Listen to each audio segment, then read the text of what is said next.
అని అది సెంటర్లో మార్చమంట.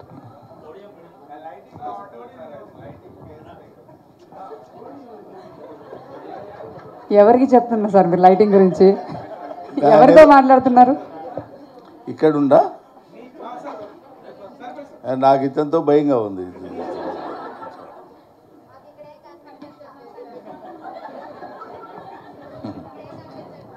అటోళ్ళు కనపట్లేదండి, మరి వాళ్ళని ఏం చేయమంటారు? ఇటోళ్ళు కనపడలేదు వీళ్ళు అంటారు, వాళ్ళకి కనపడినా పర్లేదు మాకు కనపడాలని వీళ్ళు అంటారు. వెనకాల పాపం వాళ్ళు నా హైట్ ఉన్నవాడు బ్యాచ్కి అసలు కనపడలేదు. ఏంటి పరిస్థితి ఆలోచించండి. ఇక్కడ కనపడాల్సిన అవసరం లేదు, వినపడితే చాలు కదా.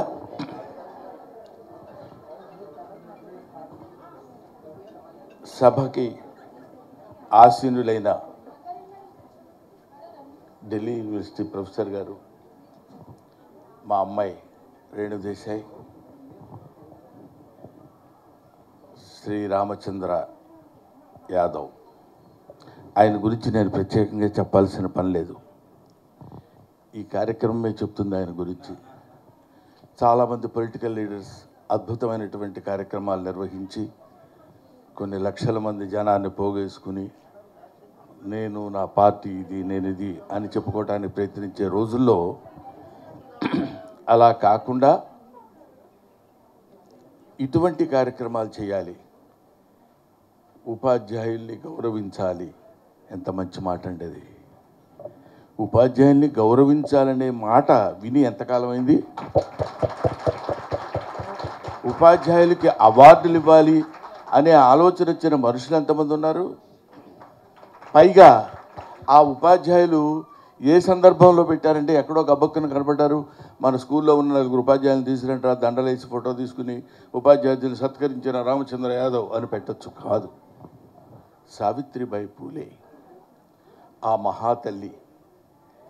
ఇవాళ ఎంతమంది సమాధుల మీద మనం నిలబడి జాతీయ జెండా ఎగరేస్తున్నామో తెలుసు కదండి.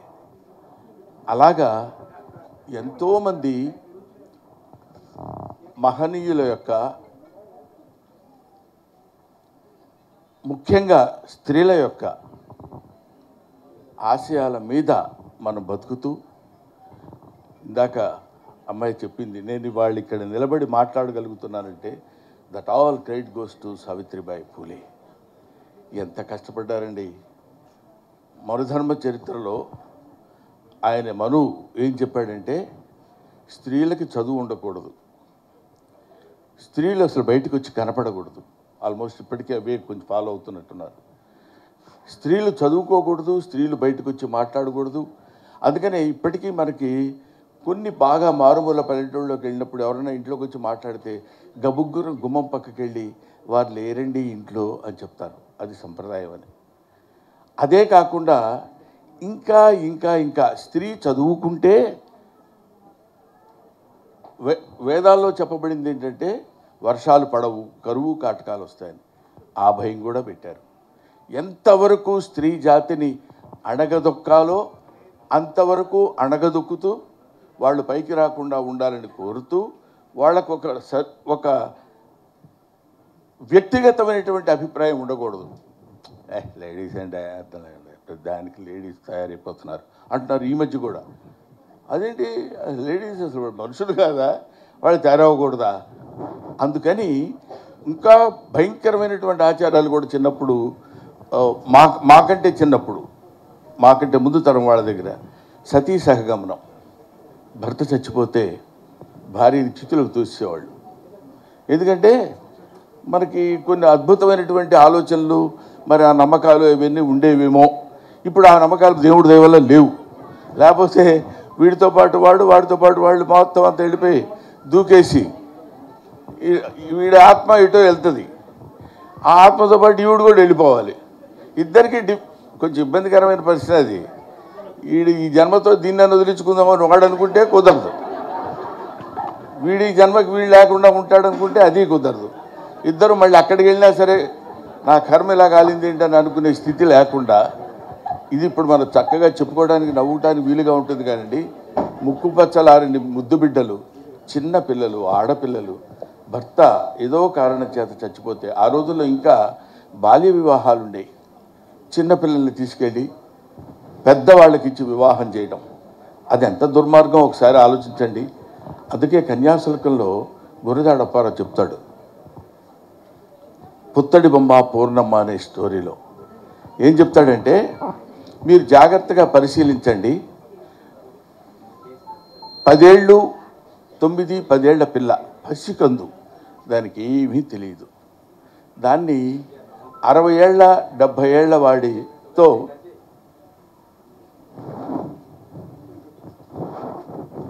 60 ఏళ్ళు 70 ఏళ్ళు ఉన్న వాడికి ఇచ్చి వివాహం చేస్తారు. వివాహం చేస్తే ఆ వివాహం చేసిన వాడికి అంతకుముందే భార్యలు ఉన్నారు. ఆ భార్య చచ్చిపోయింది. భార్య లేకుండా వీడు చచ్చిపోతే వీడికి స్వర్గప్రాప్తి ఉండదు. కాబట్టి భార్య కావాలి. భార్య కావాలి కాబట్టి ఒక అమ్మాయిని తీసుకొచ్చి ఇతనికి ఇచ్చి వివాహం చేయాలి. ఆ అమ్మాయిలు చిన్న పిల్లలు, బాల్య వివాహాలు. వాళ్ళ తల్లిదండ్రుల దగ్గరికి వెళ్ళి మంచివాడు, పెద్దవాడు, బాగా డబ్బున్నవాడు, వాడితో వివాహం చేసుకుంటే మంచిదే కదా అని నచ్చజెప్పి అతనికిచ్చి వివాహం చేస్తారు. ఇది వినటానికి చాలా బాగుంటుంది. ఇక్కడ ఒక భయంకరమైనటువంటి దారుణమైనటువంటి విషయం ఏంటంటే, హలో మీరు మాట్లాడుతుంటే లేకపోతే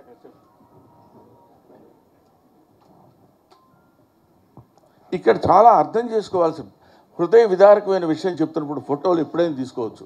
ఒక ఫోటో మిస్ అయినా కూడా పర్వాలేదు. 70 ఏళ్ల వయోవృద్ధుడు గదిలో ఉన్నప్పుడు 9 ఏళ్ల ఆడపిల్లని అలంకరించి, దానికి శృంగారం తెలియదు, ముద్దు ముచ్చట తెలియదు, ఏమీ తెలియదు, అలంకరించి పూలు పెట్టి చీర కట్టి పాల గ్లాస్ చేతిలో ఇచ్చి ఆ గదిలోకి తోస్తారు వీళ్ళు. అది అక్కడికి వెళ్తుంది.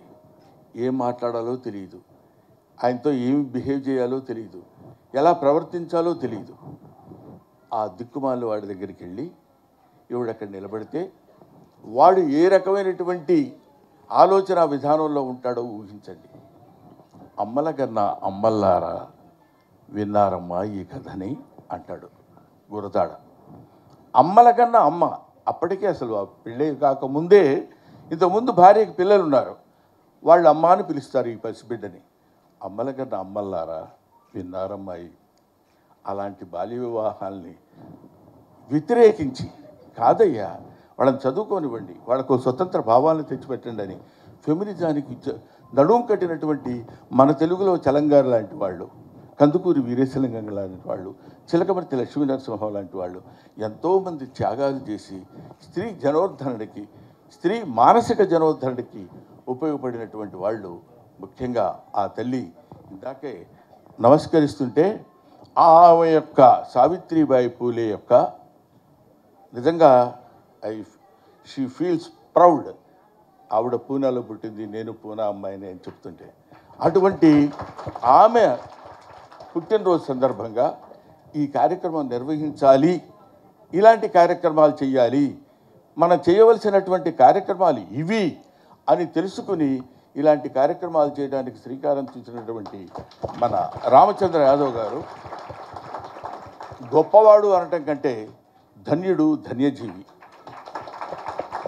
అందుకే మనకేమంటారంటే, మా నాన్న అనేవాడు మీ వయసు ఎంతని అడిగితే 60 ఏళ్ళు 70 ఏళ్ళు 80 ఏళ్ళు అని చెప్తారా, అది కాదు వయసు. ఇలాంటి సత్కార్యక్రమాలకి, ఇలాంటి సదాలోచనలకి, ఇలాంటి మంచి పనులకి మనం ఎంత సమయాన్ని అయితే కేటాయిస్తామో ఆ సమయాన్నంతా కలుపుకుంటే అది నీ రియల్ ఏజ్ అని చెప్తాను. ఇవాళ ఈ కార్యక్రమం ద్వారా మనకు అంతో ఇంతో వయస్సు పెరిగింది. ఇలాంటి కార్యక్రమాల ద్వారానే పెరుగుతుంది. ఇటువంటి కార్యక్రమాలు నిర్వహించాలనేటువంటి ఆలోచన రావడం, ముఖ్యంగా బీసీలు, అదొకటి. ఎందుకు మరి ఆలోచన రాదో తెలియదు. భూగోళం అంతా ఒకటే. ఇక్కడున్నా, ఇంకో చోటున్నా, ఇంకో వాడలో ఉన్నా, ఇంకొక పేటలో ఉన్నా, వాళ్ళు వీళ్ళు వేరు వేరు కాదు. దేశమంటే మట్టి కాదు, ఈ దేశమంటే మనుషులు. తిండి కలిగితే కండగలగదు, కండగలవాడైన మనిషి. మంచి అన్నది మాల అయితే మాల నేను అవుతానన్నాడు గురజాడ అప్పారావు గారు. ఆయన ఎందుకు చెప్పాడంటే, మనం ఇక్కడ నిలబడ్డాం, నువ్వే దగ్గర అనే రోజులు. ముట్టుకోకూడదు, స్పృశించకూడదు, ఒక మనిషిని ఇంకొక మనిషి ముట్టుకోకూడదు. జంతువులకు కూడా లేదు ఆ అభిప్రాయం. చక్కగా కలిసిమెలిసి ఉంటాయి. మానవుల్లోనే అంత దరిద్రమైనటువంటి అభిప్రాయాలు వచ్చిన రోజుల్లో కాదు కాదు అందరం ఒకటే అనే ఆలోచన ఎందుకు రాదు? ఇక్కడిని మట్టిని నేను ముట్టుకున్నప్పుడు అక్కడెక్కడో హైదరాబాద్లో ఉన్న మట్టి ఒకటే కదా.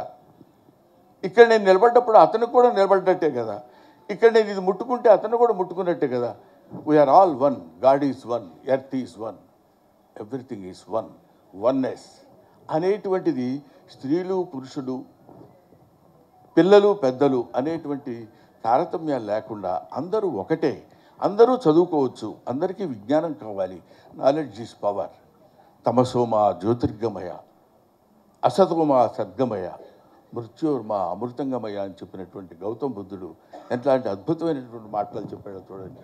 మీరు రాకూడదు, మీరు చదువుకోకూడదు, మీరు చదువుకుంటే ఇట్లాంటి దారుణమైనటువంటి స్థితిలో ఏర్పడతాయని భయపెట్టి చదువుకి దూరంగా ఉంచి వేదాలను అసలు ముట్టుకోకూడదు స్త్రీలు అని చెప్పిన రోజుల్లో ఇవాళ మనం ఈజీగా సావిత్రిబాయి పూలే గురించి ఆవిడ చాలా గొప్పది, ఎంతో సంఘ సంస్కర్త, ఇలాంటి ఆడవాళ్ళ గురించి ఎంతో కష్టపడింది అని చెప్పడం కాదు.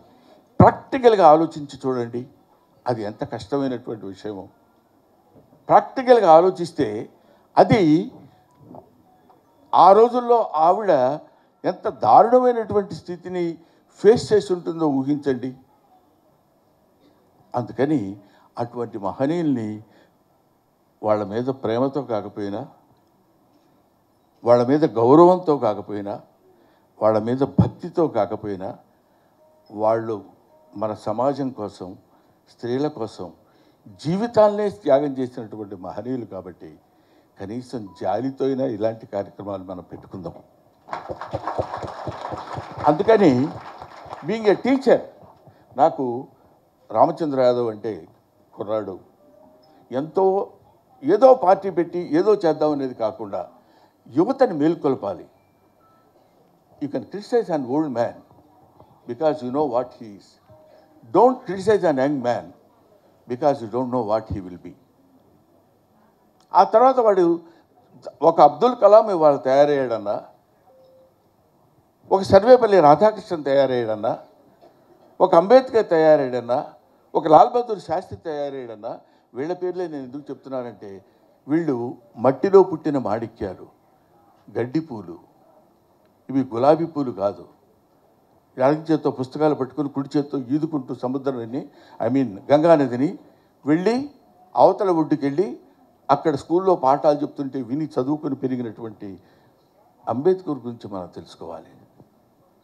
ఎంతమంది నడుం కట్టి ఇదిగో మాకు ఈ చదువు కావాలి, ఈ చదువు కావాలని చదువు కోసం పిచ్చి పిచ్చిగా తాపత్రయపడి చదువుకుని పైకి వచ్చి ఇవాళ ఇంటి ముందు పేపర్ కట్టలు వేసి పాల ప్యాకెట్లు వేసినటువంటి అబ్దుల్ కలాం చచ్చిపోయే నాటికి తన నెల జీతం 4,000 చిల్లర ఉన్నటువంటి లాల్ బహదూర్ శాస్త్రి ప్రధానమంత్రిగా చేసినటువంటి వ్యక్తి.